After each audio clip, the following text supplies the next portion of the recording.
everybody for coming, for your attention today. This has been a very popular presentation over the past few months, so I hope you guys get some good tips out of it and find some useful information. The main objective is really to go over the things that you can and cannot do during the first 60 minutes when an animal comes into the shelter that really are going to set it up for success or potential failure for its whole outcome in the shelter. And it's set up in such a way that you can hopefully use the notes and the outline of the talk to go back and create a comprehensive written intake protocol for your organization, or maybe update one that you already have that may need some updating. And then it's sort of also loosely based on recognizing and proactively responding to the 5 freedoms, making sure that we're meeting all the animals' needs while they're in our care. For those of you who are following along in the notes, you actually have a few more slides than what I'm going to cover in the lecture. So nothing's missing, you'll just have a few extra things in there. Here's the basic outline of the talk. So talk about a couple general concepts that I lump under the category of intake planning. And then we'll go under some medical health concerns, some behavioral health concerns. And then for this particular talk, I'll just have one slide on documentation and communication to discuss. So why do we need intake protocols? Really, it's all about problem prevention. It's a lot kinder to ourselves and to the animals in our care if we prevent problems from happening in the first place, rather than waiting for them to occur and then responding later on. So that's the first reason. Some others, you want to be sure that there's consistency, that each animal gets the same treatments when they come through the shelter system, and you know that what's happened to them along the way. So if there's problems, you can identify them and respond to them. Accountability, you want to be able to hold staff members accountable for doing their job, but also if something was not done, you want to find out why. Is there some training issue that they couldn't complete that task, or did they not know it was assigned to them? What's the reason behind that? And then to minimize stress, and that's both for the animals and for the people. Imagine if you went into work every day and had no idea what was expected of you. So it makes a lot more sense for everybody if you can have this laid out really clearly, and everybody knows what their role is supposed to be and how important it is to ensuring that animal gets a live release in your shelter. So on the bottom there, sound intake protocols ensure the health and welfare of both individual animals and the shelter population as a whole. I think that really sums up the field of shelter medicine and animal sheltering in general. It's really a unique blend of paying attention to individual animal needs. You have to manage them as a population while they're in your care, but then they're leaving oftentimes as individuals as well. So it's that balance between the two. So intake staffing, who's going to be involved in all the things that we're going to talk about? Well, everybody has an important role to play. And we traditionally think of the veterinary team or the animal husbandry staff as the ones administering vaccinations or doing the initial physical exams. And that may be the case, but everybody has an important role. So the receptionists, the animal welfare officers who are out in the field, they're probably the first people, maybe the only people that actually interact with the public and with the owners of these animals. And so it's important that they understand their role and how much information that they need to get out from those people as well. So the first topic that I want to talk about is something called pathway planning. The first presenter talked a little bit about this in some different terms.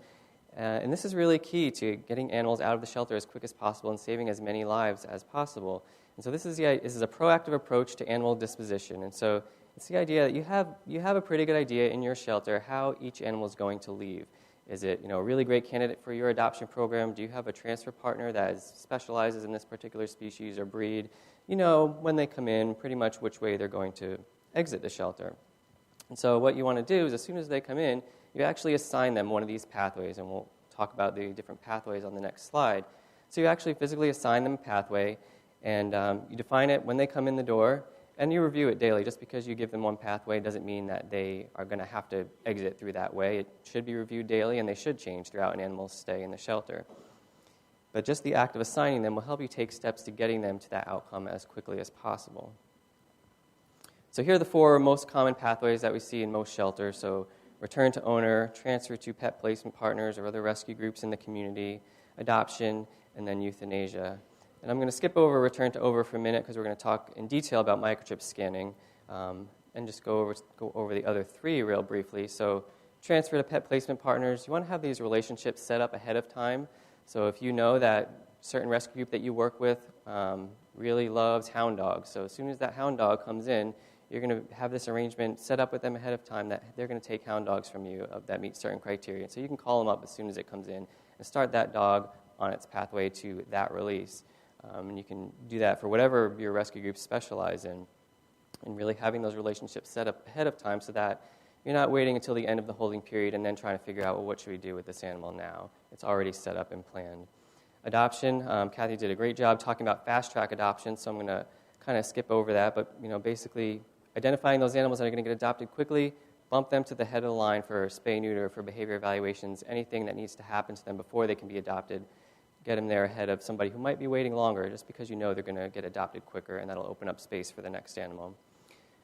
The second concept under adoption is what we call open selection, and Kathy also talked a little bit about this. That's the idea that you open up the whole shelter to the public, so you don't have a separate area for animals in their stray hold and a separate area for adoption, and public can only view certain animals. Let them see everybody and let them decide which animals they want to adopt. And it takes a little bit of education, like she showed us in the first presentation, a little sign or something letting them know, hey, they're not ready quite yet, but sign them up ahead of time. This way, when they're ready, they can go immediately on that day, and you don't wait until that time expires before you start making decisions about what's going to happen next. And then euthanasia, whether it's an animal that's been selected for euthanasia in your shelter or it's an owner-requested euthanasia that you're performing as a public service, you want to be sure that you have trained staff that are scheduled to do that as soon as that decision is made. The last thing you want is to have an animal that's been presented for euthanasia and it has to sit there for a few days before that task is actually carried out.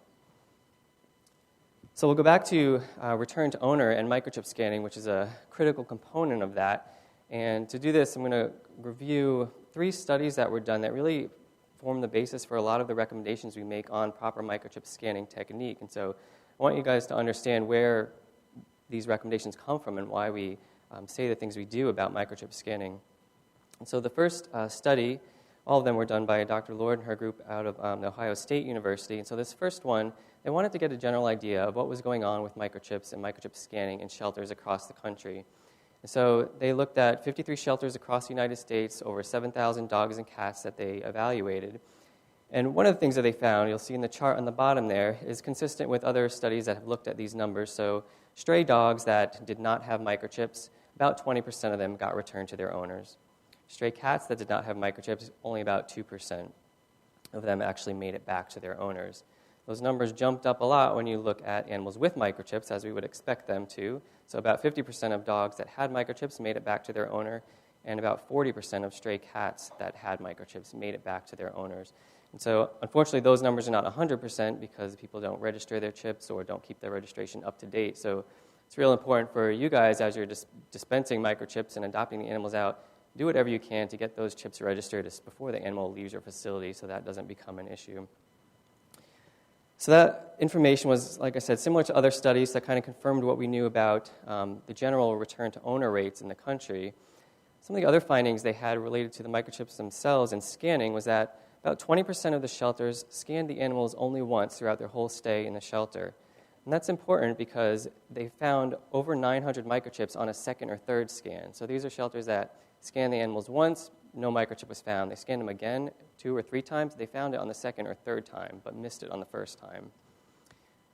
They also found that about 50% of the shelters only used one brand of scanner throughout the whole time the animal was in the shelter. And we'll talk about why that's important in a minute. So that leads to the second study where they looked at that. And so they wanted to look at all the different types of microchip scanners and microchips that are available for us to use in shelters and in vet clinics across the country. So they picked the 6 most popular brands of chips, the 4 universal scanners that were available at the time, and they scanned these chips a lot of different times in a lot of different ways. So, and we're just talking about microchips basically set on a table, no animals involved, you're just scanning the chip. It's not moving. The scanner is being pushed across the chip very slowly, about half a foot per second is the speed that they move the scanner across the chip. And they actually changed the orientation with which they scanned the chip. So in some cases, they held the microchip scanner parallel to the chip. In some cases, they held it perpendicular to the chip to see if that would actually make a difference in picking up the number. So what they found was that no single scanner caught every single chip every time, even just sitting on a table, moving really slowly with no interference. They still missed chips with these universal scanners. They also found that the orientation between the scanner and chip mattered. So some scanners were better able to catch chips if they were parallel versus perpendicular to the microchip. And then they also found that sensitivity, so whether or not they detected the chip, improved the more times they scanned the more times they passed the scanner over the chip, which is why it's important to scan multiple times. So that's all great information, but we're just talking about microchips sitting on a table, and so they wanted to see, do we find the same information if we're actually scanning live animals with microchips? So they had about 4,000 dogs and cats that they implanted with microchips and scanned each animal 3 or 4 different times with a different person and a different scanner. And they're all trained to use the same scanning technique that they wanted them to use. And again, they found pretty much the same thing. No single scanner caught every chip every time. Another interesting thing that they found was that as the animal's weight increased, their odds of missing the microchip increased as well. So maybe that has something to do with the distance between the microchip and the scanner, or just an incomplete scanning technique. They didn't scan the entire animal to catch that chip because it was a bigger animal to scan. So here's a quick little video clip of a scan from a shelter that I visited. So this is a stray cat that came in, and this was its one and only microchip scan. And that's it. So hopefully it's clear that that was inadequate. Good things about it was that they were using a universal scanner, which we'll talk about what those are in a minute, but it was very concentrated to one location. It wasn't a thorough scan. It was very quick. So microchip scanning, what we can learn. You have to use more than one scanner. Remember how many times even all these universal scanners miss chips. So you want to use multiple scanners if you can. At least one of them should be a universal scanner so that you're sure that you're going to be able to detect whatever chip is in there, if it's in there. These are the 5 universal scanners that are currently available. One of them, the one on the bottom right, the Datamars, is a new one I added, so I don't think that one's in your notes. I just learned about this one a couple of weeks ago. But these are the 5 universal scanners that are available, so one of these should be in your scanning protocol somewhere. And a couple things to point out about these scanners. So the Home Again Universal World Scan over here on the left, you guys can see that. This one, there's an older version of this scanner that looks exactly the same as this. You can send it in, get your software updated so it becomes universal. The only way to tell is if it has that blue and yellow sticker on it that says Universal World Scan. So you want to look for that. Same for the AKC Car Pro Scan 700 over on the right, the little gray one. There's an older version of that scanner that looks identical. You can also get the software upgraded. So when you turn that one on, it'll actually say Pro Scan 700, and that's how you know that that's universal. The Avid Mini Tracker in the middle, this looks like other scanners that you guys probably are familiar with, the little red and little blue one, which are not universal. This one is. The only difference is that it's green. So the color on that one is what will tell you if it's a universal scanner or not. The other 2, as far as I know, those are the only versions, and they look just like that. So how should we scan then, knowing all that background information? The little acronym I came up with is the word scan. So you want to go slow. Remember that studies that they only went as fast as half a foot per second. Very slow rate of speed, probably slower than what you're used to with the older, the Avid mini trackers that go really quickly. They're only looking for 1 frequency or maybe 2 frequencies of chips rather than the 4 or 5 that are available. And so these universal scanners have to cycle through every frequency of chip, so it takes some time to do that. So half a foot per second. You got to hold it really close to them, so just lightly brushing the hair coat of the animal. Again, remember, even the study where they were just sitting on a table and there's no interference, we still missed microchips. And then the second study where the animal's weight increased, so potentially the scanner was further away from the chip than it would otherwise be. You've got to hold it really close to them. Area, we got to cover the complete area of the animal. So start at the interscapular region by the shoulder blades. That's where the microchip should be, and this probably was implanted. But the one complication we do know about microchips is that they can migrate, and they do migrate. So you want to be sure you scan the entire animal. So there's a little diagram up there of how we would recommend doing that, and I'll show you a video clip coming up next on the proper technique as well. And then it's really important to have the next steps detailed in your intake protocols and that people are trained on what those next steps are. So if you find a microchip, you have to go and trace it. And I've been to places where a microchip has been detected, and it was written in the record, microchip found, and that was the end of it. Nothing happened. That's not helpful. So next steps, important. If you find the microchip, you got to trace it, and somebody needs to know that that's their job and that they have to do that, and how to go about doing that. Who do you call? If you don't find a microchip, then the next step for me is to scan them again, because there's a high chance that you missed one. So Jungle here is going to demonstrate how do we properly do microchip scanning. Now, of course, he's a really cooperative dog. But that goes to show you, so this clip I think is about 40 seconds long.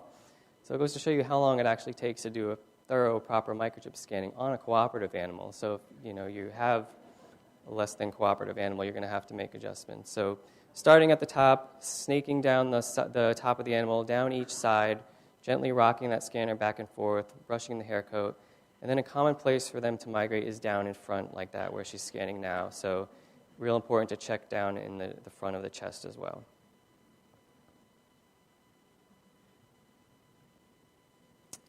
All right. So moving on from microchip scanning, now the animals come in, you've scanned them for a microchip, nothing found, you're going to keep them in your shelter. And so we've got to give them some form of identification.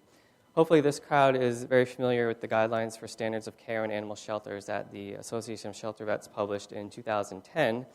If not, it's available for free online at sheltervet.org, so please take a look at that. But one of the things that they say in there is that a unique identifier must be established for each animal upon intake.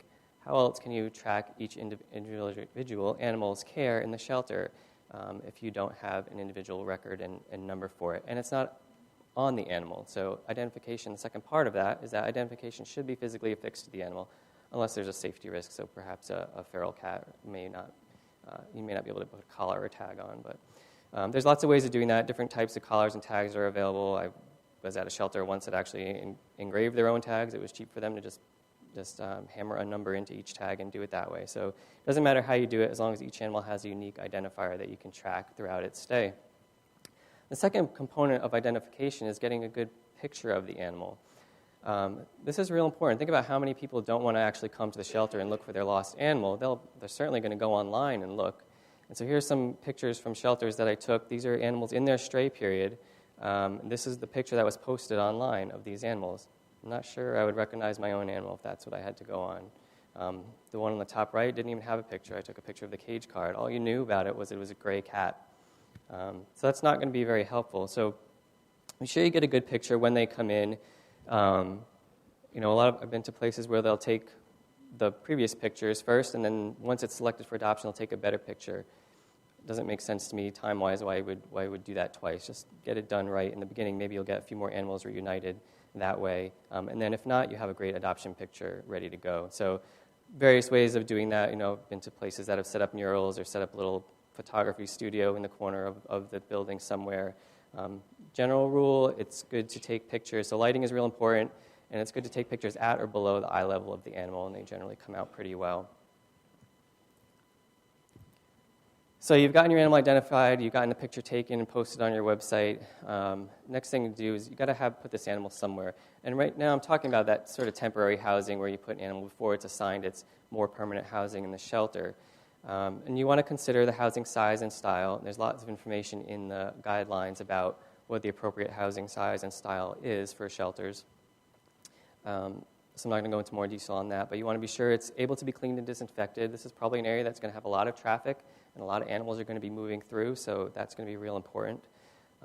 And then segregating the animals is going to be super important. So you want to separate them by species, by age, by sex, and by health status for sure. All those things are real important. So dogs and cats together is never a good idea. Remember, this is their first impression of the shelter. You really want to set them up for success. Nothing stresses a cat out more than strange dogs. So that's not something that we would like to see. Age is real important. Young animals, old animals have different medical concerns than your healthy adult. So we want to be sure that they're separated. We don't want animals breeding in the shelter, so we certainly want to have them separated by sex. And then health status is critical. You don't want to have animals with visible signs of illness mixed in with animals that look healthy. And then some shelters are even able to take that a step further and actually separate animals by intake date. So I've been to a few places where they'll have a separate room for animals that came in on Monday and a separate room for animals that came in on Tuesday, and they can kind of keep each day separate in that way so that if there was a disease outbreak in one room, it's kind of contained. Not everybody can do that, but you can come up with some creative way of separating them. Maybe it's one section of the shelter and you utilize one section of the time and go down the row, something like that. And then you also want to give consideration to what are you going to do when you get that nursing mom in or litter mates or bonded housemates. It may not be in their best interest to actually separate them and house them individually. So just giving some thought to where you're going to put those animals when they come in. So I have another video clip of some intake housing, so temporary intake housing, just when the animals first came into the shelter. So we have an older small breed dog who's a little bit scared down there. Right above, you have some really young kittens. The one in the back, clearly not doing well. I'm not sure about the one in the front. The scratching could be a sign of stress as well. And then you can kind of see the reason why they're also housed next to this young puppy who, of course, was quiet when I took the video, but was barking and playing for most of the day. So you have a kind of a mix of three different animals that need three different housing styles, all kind of in the same place. So the next thing you want to consider is you're going to have to eventually move these animals from one place to the next, so we have to think about traffic flow. And traffic flow is the planned movement of people and animals throughout the facility to minimize disease transmission. So there's some key words in there. One is planned, so it shouldn't just be haphazard or what's the shortest way to get from A to B. You have to have a planned movement. And not only just for the animals, but for people too. So a lot of times we'll have a pathway where the animal is supposed to go, but then the people, traipse across in a haphazard way. So everybody should follow the same pattern. And the general rule for how you do that is you want to move from the most susceptible animals to the least susceptible animals. So that means kittens and puppies before adults and healthy animals before sick animals. So I have one more video clip here of traffic flow pattern from a shelter that I visited. So animals would come in, the truck would pull up in this fenced-in area, and the animal would unload. They have this great area set up to do their intake treatments, get a weight on them, do deworming, and some of the things that we're going to talk about next. And then this is the pathway that the animal would take before it ever enters the building. And I would encourage you to take this walk in your shelter or take a similar video because things will pop out to you from this perspective that you may not have thought about before. So here we go. Before the animal has entered the building, they're passing through all the biohazardous material, all the dirty laundry, all the trash, every bit of waste coming out of that facility the animals were exposed to before they even entered the door. If that weren't enough, they enter the door, and right on your right is a bunch of cages where sick animals were being held for vet evaluation for euthanasia. So the sickest of the population were housed right there. And everybody walked right past this when they came in. So animals entering this facility had no chance. They were bound to get sick. So again, take that walk, make that video. You may find some things that you didn't know were happening in your facility. So next we'll just move on to the medical health considerations. Let me just check the time here. Okay. I'm going to talk about physical exam, intake treatments, and some diagnostic testing considerations. And I recognize that a physical exam is not necessarily going to be done by a veterinarian in all your facilities, and that's okay. But there are some basic things that everybody can be trained to look for when an animal first comes in. And the first thing to consider, and here's one of those places where the receptionist and the animal officers play a huge role, is getting the history. And so we got to find out as much as we can about these animals so when they come in. Verbal is generally going to be better than written. You never know when somebody can't read or write, doesn't want to take the time to fill out your 5-page intake form. So just talk to them, ask them those questions, and record it in your database, however you're recording that information. And we'll go through each of these other things here. So you want to be sure to get an accurate description of the animal when it comes in. And that includes species. I don't know if this is real or not, but I think it probably started out real and people edited it to make it more interesting. But species, it's important that you categorize that appropriately so that you know where you're going to house them in your facility. Breed and color pattern are also really important. And so, we can talk about, and there's some posters over there that you can all look at that discuss, how accurate we are at categorizing different breeds of animals. But the point that I want to make here is you should have a similar way of communicating within your facility, and people should know the pros and cons of that. So you all should be talking sort of the same language as far as breeds in your building and with the public, communicating with the public and letting them know that, hey, a lot of breeds look alike. And so when you're identifying breeds, that's really important. You don't want to have the story that always comes to mind is a shelter that I visited where there was an older golden retriever that came in. That was a stray dog. Came into the shelter, had a collar and tag on, maybe not a tag, had a collar on. It knew some basic commands. Was clearly stressed out by being in the kennel environment, and it was an older dog. It was clearly somebody's owned lost pet. The shelter had mistakenly recorded it as a Labrador retriever. And so I kept wondering, in my mind, if somebody called up the shelter, didn't want to come down, they just called up and said, hey, do you have any golden retrievers? And they would look through their database and say, no, we just have labs. That could have been a lost opportunity there. So it's important to communicate the same way within your shelter, and that person, again, or that receptionist or whoever's on the phone comes into play, they should be trained to say, no, but a lot of animals look the same. Come down and take a look and see. There's a nice cat identification color pattern chart that you can get on the UF Shelter Medicine website if you're interested in learning all the appropriate terms for the cat pattern, colors and patterns as well. So the next part of getting a good physical exam is figuring out how old the animals are. And there's a few ways that we can do this. And so the first, for the really young animals, is looking at some developmental milestones. These are general rules. Obviously, there's animals that are things are going to happen earlier or later. But some general rules for both puppies and kittens. About 2 weeks, their eyes are going to open. They'll probably start crawling around. At about 3 weeks, you'll see the first baby teeth erupting, and they'll begin to take their first steps. They'll be pretty unsteady and kind of falling over themselves. And then at 4 weeks, they'll be walking steadily. They'll start to play and start acting like puppies and kittens that we all know. Beyond that point, there are a couple other rules that we can look at. There's the pound per month rule that we can use for cats. And so this is the idea that for every month of age a cat it weighs 1 pound. So for a 2-pound cat a 2-pound cat is approximately 2 months old.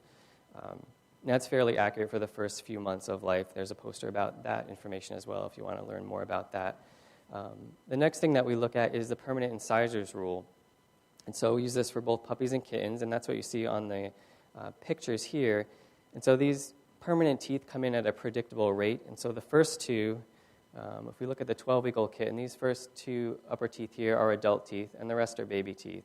And so they're a little bit wider. They're not as pearly white. They're not as pointy, as sharp, and they tend to get spaced closer together as the age progresses. So the second 2 teeth here are adults, with the third one is still a baby tooth, and so on down the line. So you can get an idea of how old kittens and puppies are by using that guideline as well. There's also a chart of all the different age stages on the UF Shelter Medicine website there if you want to download, and you can hang it up and just compare the pictures to what you're seeing in front of you. And then the last part of that is when they have their permanent canine teeth, they're about 6 months of age when those teeth have fully erupted. And that's an easy one for people to look at. A couple other things. So these intact tomcats that come in that have really large jowls, they're usually about 1.5 to 2 years of age. It takes them that long to develop, to completely mature and develop those jowls. Dental tartar is another thing that you can look at. Of course, animals can get their teeth cleaned, especially our owned ones. So just another guideline, something to consider. Usually about 2 to 3 years old if you see dental tartar on there, depending on breed. And then nuclear sclerosis is the last thing, and that's sort of, I'm not sure if it shows up well, but that's the sort of bluish tint to the eyes that you'll see in some in dogs and some cats. If you see that in dogs, they're generally at least 7 years old. In cats, they're probably a little bit older, maybe more like 10. So you can use that if it's present to give you an estimate as well. Then sexing animals is always very, very important. It can be very challenging in young kittens. So someone who does a lot of spay-neuter, it's really critical to us to figure out what the sex of the animal is. Certainly don't like to find out at the end of the day that the cat neuters that were left are actually girls. So a couple easy ways to figure that out. One is by looking at the anogenital distance, which is shown here. And so in males, there's a larger distance between the anal and genital openings than in females because there's space for the scrotum and testicles in between. And in females, that distance is much shorter. And the second way that is easy to remember and works for a lot of people is to just look at the shape of the opening. So in males, they say there are 2 circular openings, so it resembles a colon, whereas in females, you have a circular opening and a slit-like opening, which resembles more of a semicolon. So that can be a helpful tool, and your vets will appreciate getting the sexes correct when they're signed up for surgery. The next thing you want to look at is, well, do they actually need spay-neuter surgery? Are they neutered or not? And so here's one thing that you may need a little bit of extra training to do. The first thing on the left here is looking for penile spines in cats, and this slide kind of focuses on cats because they're a little bit more tricky to tell if they're spayed or neutered than dogs. But cats that are neutered, cats that are intact will have spines on their penis. Cats that are neutered, the spines will go away. So that's something that you can be trained to kind of look for to figure out if it's neutered or not. On the top, you see a cat that's overweight, so that's one of the many things that have been said to be a result of spaying and neutering animals. That's one of the ones that we know is true, is that their metabolic rate decreases, so they tend to be overweight. So if you have an overweight cat, or dog for that matter, more likely to be neutered than intact. In the middle on the bottom, don't forget your community cats who will have their tipped ears, so don't forget to look for that. Should be a nice straight line across the tip of the ear, so it's not confused with fight wounds or frostbite or anything like that. And then don't forget to look for tattoos. That's on the bottom right. So the little green line is what most places are standardly using, but anybody who's doing spay-neuter, hopefully you're doing some sort of permanent mark like a tattoo, so that animal doesn't unnecessarily undergo surgery at some time in the future. So don't forget to check for that at intake. Then it's real important to get a body weight and a body condition score on animals. We like to use the 9-point scale that Purina puts out. There's other scales available. Your vets are well-trained in how to use this, and they're available online and are really easy for people to use. And it's really good to get a baseline when animals come in so you can track their progress over time. Are they gaining or losing weight? And these are things that you want to know.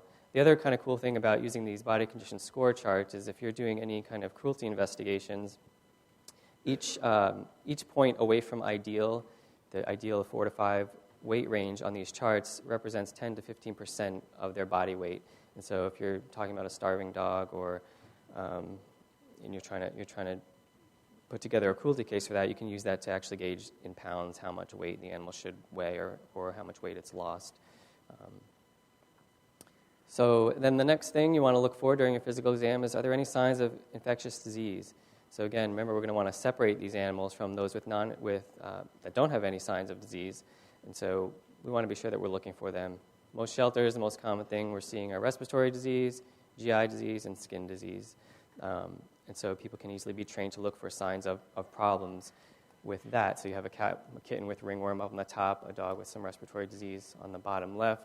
And then the 2 cages, I'm not sure if it shows up, but the kitten on the top has some diarrhea that is kind of dripping down onto what was a healthy kitten on the bottom. So there's an incidence, if that was present at intake, that perhaps that was missed, and now that disease is spreading in the shelter. Just as important, it's also you also need to look for non-infectious diseases. And so whoever is doing this exam needs to know when they need to put a little red flag for special care or for a special evaluation of an animal with a non-infectious disease as well. So the starving dogs obviously need some special precautions taken.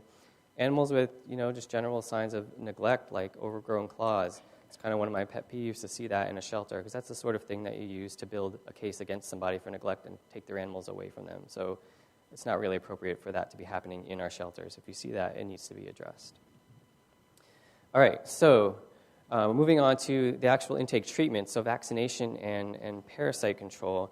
I'm going to answer the 3 questions that you see up there for vaccination. So the first question is it necessary? Do we really need to vaccinate all these animals when they come into the shelter? It's a huge expense. And it doesn't take long. You can do a little Google search for disease outbreaks, and you guys here in Florida are well-versed in disease outbreaks. Every time I see one of these stories, you kind of read through the article, and you always see a paragraph that looks like the one at the bottom. So it says, from the first outbreak, what we've done differently is we vaccinate some of the dogs now. We vaccinate the ones we think can be adoptable. So that tells me that not only were they not vaccinating before, they're still not vaccinating, and they probably should prepare for their next outbreak because it's going to happen. And we see similar stories with cats. Usually we're talking about panleukopenia in cats, and so 81 cats euthanized after a virus spreads through animal shelter, and there's that same paragraph again, pretty much. There is a vaccine that guards against the disease. The shelter will investigate on Tuesday to make sure it has the right drug combination moving forward. So again, not vaccinating before, still not vaccinating. They're going to think about it. Hopefully the thought of that being your shelter in the news is enough to make you understand that vaccination is necessary. But we do have some scientific information to back it up as well. And so Dr. Crawford and Dr. Levy did a study a few years ago that looked at this. So all the dogs that came into the local shelter, they took blood samples from, and they measured protective antibody titers in their blood, so whether or not they were protected against these common diseases. What they found was that over half of the dogs were not protected against canine distemper, and about a third of the dogs were not protected against canine parvovirus when they came into the shelter. So completely vulnerable to disease. They tried to figure out, well, maybe we can predict which dogs are going to be protected and which aren't, so that maybe we don't have to vaccinate everybody. And so they said, did it matter where they came from, if they were stray or if they were owner surrenders, or did it matter if they were healthy or sick when they came in? And it didn't matter. There was no way of predicting which dogs would be protected and which would not. I did a similar study in cats as part of my master's project, and just kind of want to focus on the panleukopenia graph on the far left, since that's the one that we have a vaccine for that can protect cats from illness, from getting the disease, period. And so I found basically the same thing. Over half of the cats were not protected against panleukopenia when they came into the shelter. And it didn't matter if they were healthy or unhealthy. We couldn't predict based on that who would be protected and who wouldn't. We did find a couple things that were predictive. So neutered cats were more likely to be protected against panleuk and herpes. As cats got older, they were more likely to be protected against herpes and calicium. And cats that were owner relinquished were more likely to be protected against calicium virus than stray cats. And that all makes sense. If they were neutered, they probably have been to a veterinarian at some point in their life, probably got a vaccine at that time point as well. And then for herpes and calicium, they probably were exposed to it or got sick at some point in their life and were able to develop some immunity against that disease. So the next question is, if we do believe that we need to vaccinate them because we don't know really who's protected across the board and that this is a threat in our region of the country, does it matter when we vaccinate them? And to answer that, you have to know how long does it take an animal to respond to a vaccine. And so just talking about adults here on this slide, and so on the vertical axis, we have antibody concentration, so basically the measurement of how protected they are against a disease or not. And then along the bottom, you see how long it takes them to get protected. So let's say this animal came into the shelter, and this is the first vaccine it's ever seen. It's going to take between 5 and 7 days for it to develop a really strong response to that vaccine. But if an animal has gotten a vaccine at some point in its life as an adult, at any time before, it's going to take only between 1 and 3 days for it to develop that response. And you'll see that that second line, it not only does it go up quicker, it goes up much higher. So they responded at a stronger rate, and it also happens much more quickly. So then we have to look at puppies and kittens separately because we have this maternal antibody interference. So when puppies and kittens are born, they nurse from their mother, and they get antibodies from their mother that will protect them against disease. Those antibodies decline over time. And the problem is we don't know exactly when those antibodies are going to go away. If we vaccinate them before the antibodies go away, the vaccine is not going to be protective. We want to get them after the vaccine or after the antibodies go away. So to the left of the line, it's not going to work. To the right of the line, it's going to work. Again, the problem is we don't know when that's going to happen unless you're doing these blood tests every week to see. So that's why we have the vaccine protocols that we do, which will come up in a couple of slides. A little bit more scientific explanation for those that are interested, and you can debate the validity of different ways of measuring antibody titers and whether or not animals are protected or not. But the point is that within a few hours to a few days, the animal's developing an immune response, and they're developing a protective immune response within that short period of time. And so it really does matter when we vaccinate them. We have to do it as soon as possible because they will start to develop a response immediately, and it'll take them a little bit of time to get that response to be really strong. So really right on intake is when we need to vaccinate them, if not before. So if you're doing those scheduled appointments, like we talked about this morning, you can vaccinate them ahead of time before they actually come in. That's even better. If you can't do that, then as soon as they come in. The next question is, does the type of vaccine matter? There's two basic types of vaccinations that are available to us, and so we have infectious products or modified live virus products, and then non-infectious or killed products. There's lots of pros and cons to using each of them. I just put a few of them on the list here. But the most important thing for us in shelters, again, is to get that immune response to be as strong and as protective as quick as possible. So using a modified live vaccine, the pros of that outweigh all the cons of that and outweigh all the pros and cons of using killed products for most of the things that we vaccinate for. And people always ask, well, what about intranasal vaccination for respiratory diseases? And these vaccines are great. They stimulate immunity at the site where an infection occurs, which makes sense immunologically to have protection where you're going to get infected with the disease. They don't interfere with maternal antibodies, so that problem that we had before is not going to be an issue. And there's evidence that they provide stronger, faster protection against some of the respiratory pathogens. The one problem is that we're not really sure if the vaccine for panleukopenia provides a strong enough response quick enough to be effective in the shelter environment. It works fine. It's great for your pet cats, and it's a good vaccine. but it may not be strong enough, quick enough for what we need in the shelter. So if you're using an intranasal vaccination for your cats for panleukopenia, we always recommend that you combine it with an injectable form as well. So here are the actual vaccination protocols. These are available for free.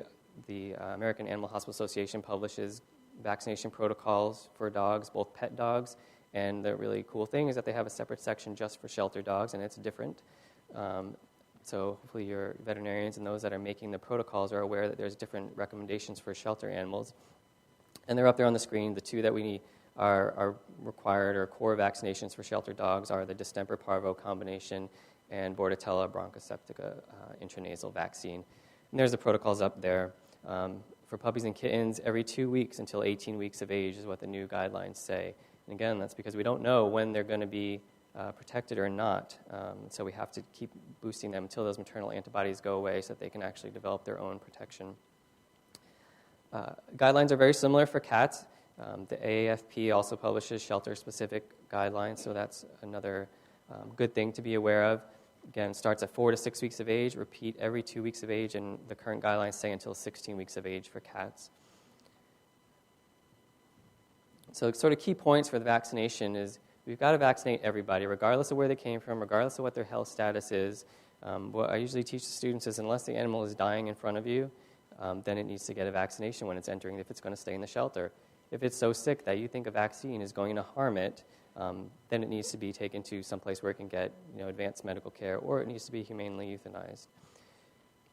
We need to vaccinate animals before, if at all possible, if you're doing scheduled intakes, or if not, as soon after intake as possible, and that means minutes to hours, not a couple days later.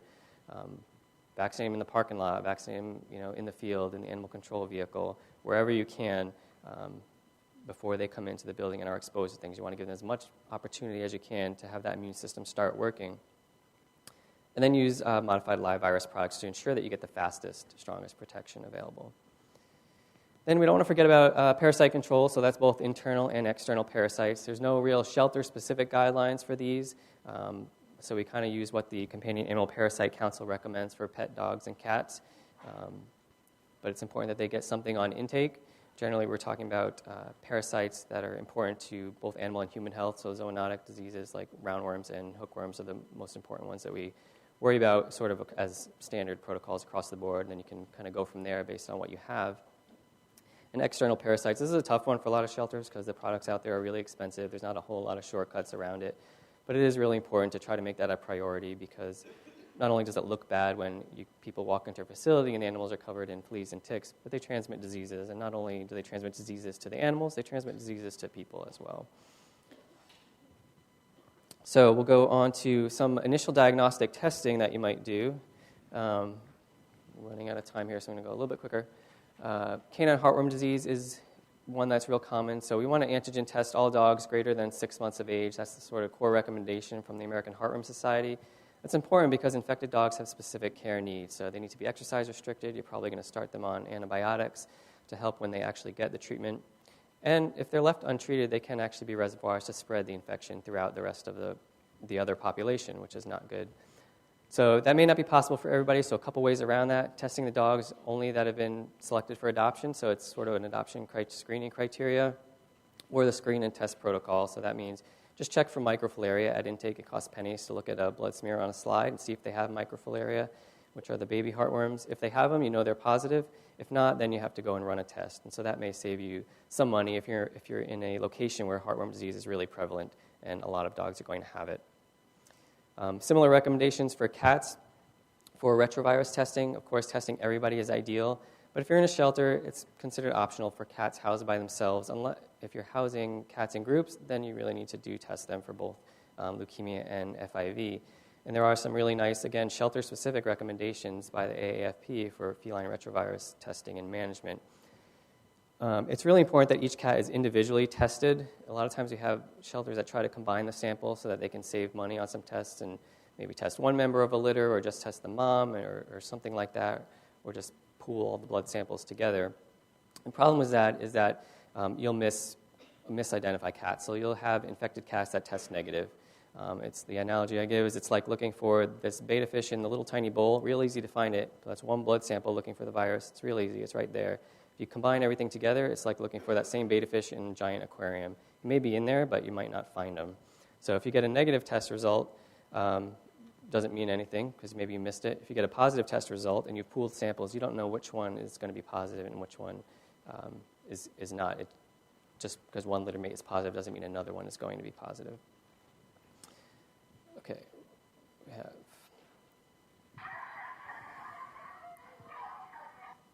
Let's turn that volume off. So here's a short video clip just to lead into a couple slides on behavioral health.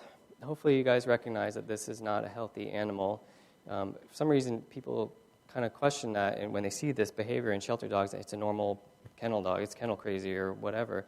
If a person was doing that sort of abnormal behavior, it would be no question that they're not well.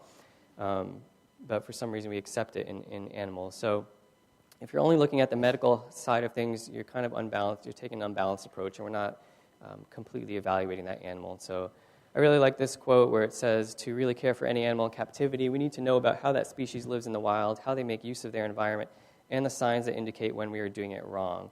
And so the signs that indicate we're doing it wrong, a lot of times come in the form of behavior problems for shelter animals. And so when they're identified, there should be a red flag. And so just like we do an exam, a physical exam when an animal comes in, we have to do a behavioral exam and get some information about them when they come in. Just like we do intake treatments to prevent problems from developing, we want to take steps to reduce stress and enrich their environment to prevent problems from developing in the shelter. And just like you do diagnostic testing to evaluate problems that are already in existence and treat them, you want to do behavioral evaluation and modification for the same reasons. And so similar questions that you're going to ask for your behavioral exam, again, even if it's a good Samaritan that brought in a stray animal, they've only had it for a couple hours, they know more than you do about it, so you might as well ask and see if you can get any information from them. For behavior stuff, I'm not just talking about finding out all the bad things that it does. You got to find out the good things too, what it likes and dislikes, what kinds of tricks and talents does it have. All those things can go a long way in helping to market the animal and find that match for it once it makes it through the system. Real quick about stress, and so I like this definition of stress because it highlights the fact that there's an adjustment in physiology. There's actual physical changes that take place when an animal or a person is stressed. And so there's just a list of a few of the things. So short-term stress and long-term stress can both cause different things, but notice one thing that's on both of those lists is a depressed immune system. So we just spent 20 minutes talking about how important it was to get a really strong immune system. So you really need to address this stress response so that you're setting those animals up for success in the medical health side of things as well. So then you ask, well, what is stressful? What do we need to prepare for? And the short answer is we don't know. Just like you couldn't predict which animals are going to be protected against infectious diseases, you don't know which animals are going to be stressed by certain things. It's a combination of nature and nurture, what they're born with and what they've learned and been exposed to throughout their life. We do know that the severity of a stimulus, whether it's new or not to the animal, whether it's predictable or not, and how long it lasts, all impact how stressful things are. So we can take that into account as we plan how we're going to move the animal through the system. So environmental enrichment is one way to minimize stress. Great quote from the guidelines. Enrichment should be given the same significance as other components of animal care and should not be considered optional. So there's lots of great inexpensive ways to do that. And lots of resources for that, so you can see me afterwards if you want more information. And then finally, behavior evaluation. I think a lot of people automatically think of a temperament test or just one sort of test that we're going to learn about this animal. And I really like to think of it as a conglomeration of all the different things that happen. And it starts at intake. We have to set these animals up for success. We have to collect this information at intake so that they can be successful throughout their stay. And so what did they do when they came into the shelter? How did they behave during their vet exam? What kinds of daily observations did you make about them? And all these different things. And then, formal behavioral assessment should be one component of that as well. But again, this all starts at intake. So there you go. Lots of resources. There's some right there for you for more information about behavioral care of animals. And then here's the one slide on documentation. We've collected all this great information. But you have to be sure that you're communicating it, you're recording it, and it's making its way through the system with the animal so that everybody knows what's going on and can take care of it. So daily observations, are they eating, drinking, generally doing okay? Daily rounds, there was a whole session in last year's conference, if you're here, about how to do daily rounds and making that work to manage the population of animals. And then for those animals that are under veterinary care, the treatment records are going to be important for documenting and communicating all those findings as the animal moves through the system. So again, I said it probably 10 times throughout the presentation that really this first hour really sets animals up for success or failure. So it's real important to have sound intake protocols so that you can identify their needs and actually meet them, protect their both physical and behavioral health, and the end result, obviously, or end goal is to maximize their chances of a live release. So I like to think of animal intake as an opportunity to protect the health and welfare of both the individual animals and the shelter population as a whole. And really, it's our responsibility to do so. We're opening our doors, taking these animals in some cases pulling them from their homes and taking them into our care. And so we better be sure that we're providing all their needs if we're going to do that. We may have maybe 2 minutes for questions. I'll be here all day, all weekend, if anybody doesn't get a chance. Thank you.